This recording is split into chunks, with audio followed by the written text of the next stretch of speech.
Hey everyone, good morning. James Azar here with the CyberHub podcast, your practitioner brief for Wednesday, May 13th, 2020. Yesterday we talked about Patch Tuesday. Well, let's talk about these patches today. We've got a lot to cover. This practitioner brief is our longest since we've started this new segment here on the CyberHub podcast. I'm very excited about it. It's for days like this that we practitioners come into the office on a Wednesday morning and on Patch Tuesday, and we know we've got a lot of work to do, so let's get right into it. Microsoft has released a bunch of patches. So the May 2020 security release consists of security updates for the following softwares: Microsoft Windows, Edge HTML, Edge Chromium, Shaka Core, Internet Explorer, Microsoft Office, and Microsoft Office Services and Web Apps, Windows Defender, Visual Studios, Microsoft Dynamics, .NET Framework, .NET Core, and Power BI.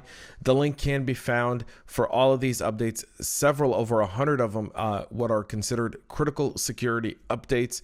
If you've got your automatic updates on, they should automatically update. However, if not, especially when you're looking at the .NET and framework.core and some of the dynamic and Visual Studio stuff that may require a bit more manual work, especially the Power BI, you need to double check that. The link can be found at cyberhubpodcast.com. Just click on Practitioner Brief and you can register there and get this PDF directly in your inbox. Adobe also released a bunch of security updates yesterday. A lot of it to do with the Adobe DNG software, Development Kit, Acrobat, and Reader, where a remote attacker could exploit some of these vulnerabilities to take control of an affected system. So there are 6 critical vulnerabilities in this update for Adobe. Again, the DNG software development kit, their SDK for Windows and Mac OS, is probably one of the most important ones. A lot of people do use that, so just be sure to update that ASAP. The link, again, is in our PDF that you can get on our website at cyberhubpodcast.com, or the link, if you're listening, the link in this specific podcast below will take you directly there where you can register, sign up, get this, and have it there. CISA, the Cybersecurity and Infrastructure Security Agency, FBI, and DoD have all identified 3 malware variants coming out of North Korea. Copperhead, Tainted Scribe, and Pebble Dash. They've been used by the North Korean government. In addition, Cyber Command has released the 3 malware samples to the malware aggregation tool and repository Virus Total. The U.S. government refers to the malicious cyber activity by the North Korean government as Hidden Cobra. A few weeks ago, I had on Ohad Zeidenberg. He's the founder of the CTI League, also works for probably one of the top cybersecurity firms in Israel that studies Iran cyber activities. We spoke a lot about Iran. You could go back and listen to that episode with Ohad Zeidenberg. Definitely worth a listen just to kind of understand how Iran operates and so forth. In our PDF, though, we have all the malware samples that you need for these 3 malwares. All the variants, all the domains, all the IP addresses, everything is linked in our PDF. One simple thing you have to do, folks: go to cyberhubpodcast.com, go to Practitioner Brief, sign up, get this PDF daily. You won't have to look for any of this information. You don't have to go anywhere. You just get it, click it, you're there. It's right in front of you. For those using WordPress websites, a WordPress page builder plugin bug. The page builder is by a company by the name of Site Origin, and it's a plugin in over 1 million active installs that are used to build sites via a drag and drop function in WordPress. And it harbors 2 flaws that can allow full site takeovers.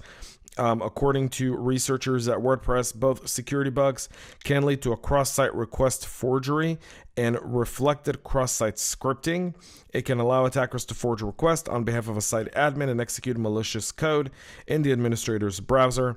The severity rating of this is 8.8. However, for a WordPress site with e-commerce, this is a 9.9. In terms of this update being able to insert scripts, meaning clients could come onto your website to buy a product, pay for it, and then never get the product and also lose the money. And by the time you realize it, the money is gone from that settlement as well. So take a look at that as well. The version right now that needs to be updated is 2.10.16. So if you're on any older version than that for Site Origin, you need to update that. And the final thing you will only find on our PDF is last week's vulnerability report.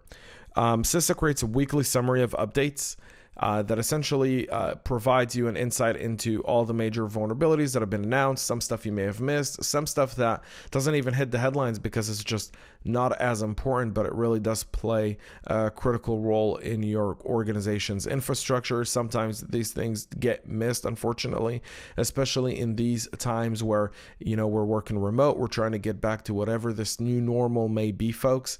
So you can click that link, check it out. It has the list of everything, so you can look at the critical, medium, and low vulnerabilities, see how it affects your organization, your security posture, your business, and take the necessary steps to ensure that you don't become a victim to cyber criminals today or any day.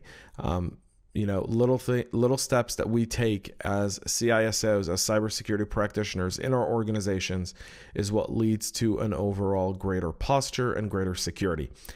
That's it for us here today at the CyberHub podcast Practitioner Brief. Make sure you join our community, follow us on YouTube or LinkedIn. Go to cyberhubpodcast.com to get the PDF. My name is James Azar, folks. Thank you so much for tuning in. And until tomorrow, folks, stay cyber safe.